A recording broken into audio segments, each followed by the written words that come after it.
Good morning from the Flight of the Osprey expedition team. We have made it to an osprey to an estuary on the very northeastern corner of Spain.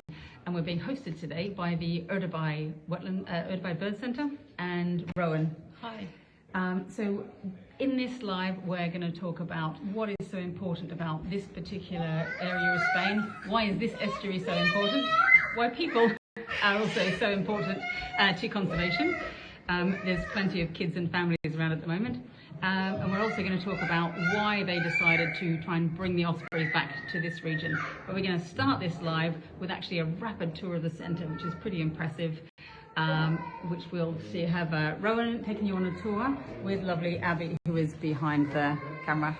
Right, see you back here in a couple of minutes. We'll be back. So, right now we're going to go from the observatory right down to the beginning of the building, where visitors start their migratory journey through the centre. And it's a journey on which they discover the incredible nature of bird migration, how difficult it is for them, and why this area, Urdaibai, is so important for the birds on their journey. Why are the people so important?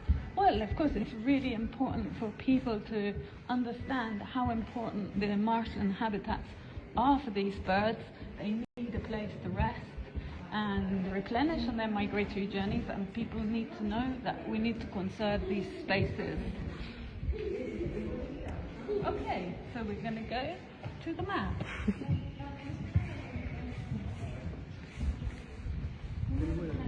So, sorry about that, we lost signal for 1 minute, but we'll continue with the map now.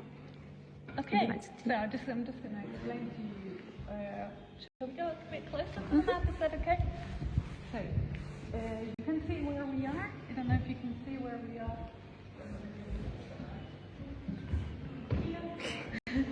And that's a place which is really important for the birds, because you've got these routes that they're coming down south on.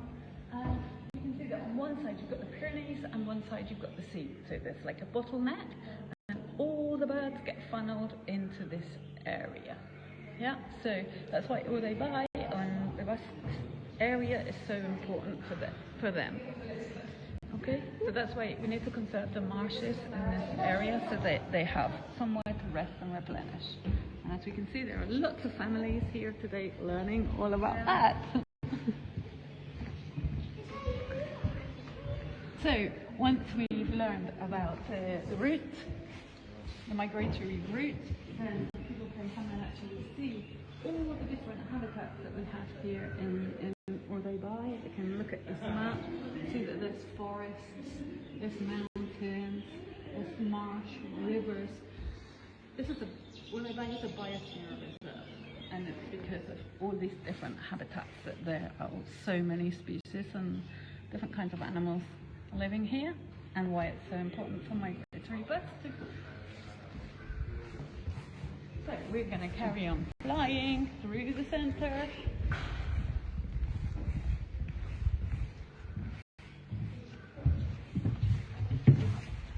And we can see that, okay, here's the section which talks a little bit about the research that we do here in Urdaibai.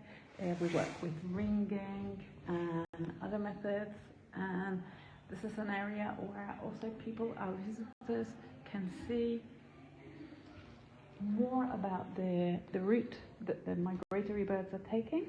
Here we have some, for example, live cams on countries in the north, and people can see the temperature changes and understand why the birds need to migrate to find the ideal conditions for them to live. There's Gibraltar, this place where so many birds cross over into Africa.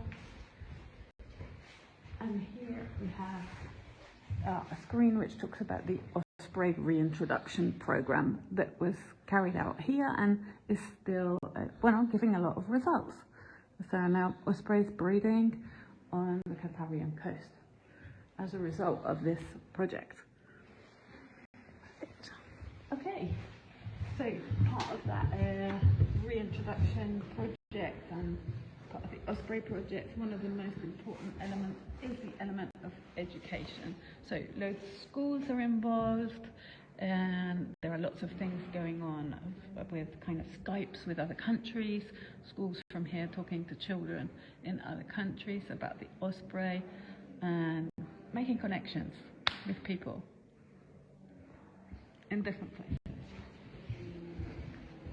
Okay, so now we come back to the heart of the bird center, the Urdaibai Bird Center, and we have the observatory. This is where people really get to know the marsh and see how important it is, see and enjoy the birds in their natural habitat, the spoonbills who are so calm and peaceful, or sometimes, like yesterday, they even saw an osprey here. It's bad weather, so we had an osprey here, probably passing through, resting a little bit in the bad weather, and that was great. So there's always something going on here. Sacha, back to Sacha. Okay, so you've had the rapid tour. We've had the rapid tour of the centre, and we've noticed there's all kinds of languages going on, and we've heard you speaking all kinds of languages. My Spanish is okay, but you saying other things that mean absolutely nothing to me. What's it like working in multiple languages, and how have you ended up here? Well, I really love working in multiple languages. I think it really, here we are trying to promote diversity, no? And languages are part of that diversity. So I think, for example, as an English person living here, it's a joy to learn the languages from here. For example, Spanish and also Basque, very important language here. And Basque, how similar to Spanish is Basque? It's absolutely, totally different. It's like English from Welsh. It's a very old language, very complex, not easy to learn, but it really does give you a window onto the culture. And it's a language that's very connected to the earth. Lots of vocabulary about rural things. It's a very rural culture, so you see that window through the language. And speaking of window, obviously you've shown everybody the view out this window, right? So far, yeah.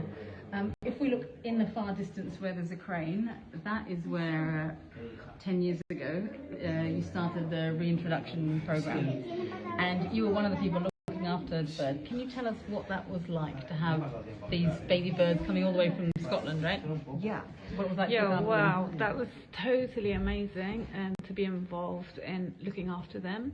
And what I found most exciting or most interesting was to watch the developments of the birds now, how they were just very motionless creatures who sat in the bottom of the packing cage at first, and then how they began to move to their perches, and then to watch when they wanted to start to fly and they started to really, exercise their wings, to see the development, also to see a very different kind of personalities or individuals, different kinds of behaviours between each one. It was amazing to watch them so closely. So the project has been a great success here. You've got the population mixing with the new population in southern France at the moment. They're also spreading out along the coast. Mm-hmm. There have been some fantastic moments, but there have also been some challenging moments, haven't there? As there is with all wildlife projects. What have they been like? Well, the challenging moments maybe were, for example, last year when the breeding birds died. The chicks died, of the chicks of the breeding birds last year. That was a little challenging and a little upsetting maybe, but explaining that was due to the weather. Yeah, and also people were very sad about that, but was communicating to people that that's something that happens, and that we have to accept that. Young mother, extreme weather. Yeah, and nature is really hard, and that is why we need to do things like protecting the habitats, not pushing them further to the brink, within what we can do without being too invasive. We need to protect them, but by protecting their habitats.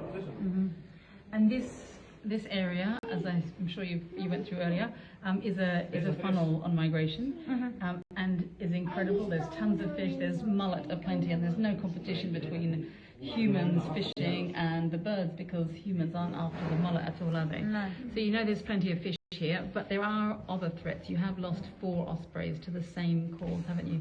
Can you tell people what that was? Yeah, and there are electric posts, electric pylons maybe, that are not properly insulated, and the birds perch on them and then they become electrocuted. I mean, we have been able to locate specific places where this has happened, because this has happened to birds that have had GPS attached, and so we know exactly where 4 birds, yeah. 4 birds out of 13 died like that, and luckily we've been able to communicate and work with the company to get those posts changed. So through these introduction projects, you can make a really big difference. And they're power lines that would potentially be killing, if they're killing 4 out of 13 ospreys, they could be killing other birds on migration as well. Of course, any other birds, yeah, that perch there is going to suffer that fate. So those are things that, have raised a lot of awareness and got things changed. So that's great. Yeah, that is really exciting. Yeah, okay. And so, do you know whether that old form of power line is something that's still being built, or whether all of the new ones are more insulated? I think that that's something now that is probably done properly, and that the ones that were not okay are the ones that are from the past. Right.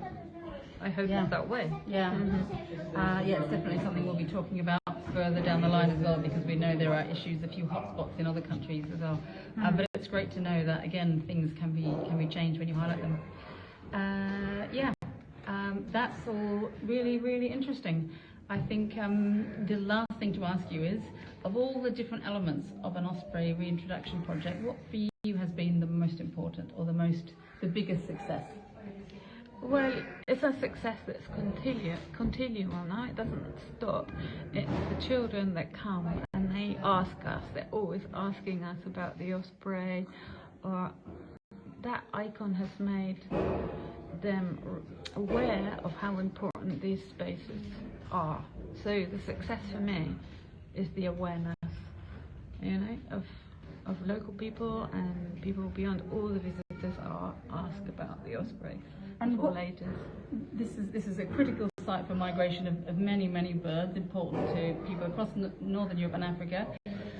Can you describe briefly what the plans were during Franco's time, so the plans at the time? What could we be looking at here if it hadn't been for the Bird Center and the osprey reintroduction? What could we be looking at out there? Well, I mean, Franco had plans to completely dry the whole marsh and to build a kind of leisure zone, for yachts, for wealthy people to come and enjoy this not as a park at all, as a place for yachts and leisure time. And luckily that didn't happen. We still have this area of the marsh. It needs looking after, and it needs protecting and conserving. But it almost doesn't bear thinking when you look at the geography of the area. If you'd missed out this as a corridor for migration, it could have been devastating for so many different species. So exciting to know what they say. And you've mentioned what the building was beforehand, hadn't you? No, we haven't actually spoken about this. This building was actually a factory. It was a fish canning factory and carpentry. Those are both quite vast industries, and it's been recycled. It's been completely changed, and the Bird Center has been developed, and it's just really nice to know that this building has been put to such a great use. To a life that has actually ended up also saving the estuary and saving a lot of fish as well as birds. Thank you very much. That's all from us for here. The next live we're going to do, I think is also going to be really fun and quite impressive, but we'll save that as a secret for tomorrow. If you're interested in following us, make sure you follow us on all the socials.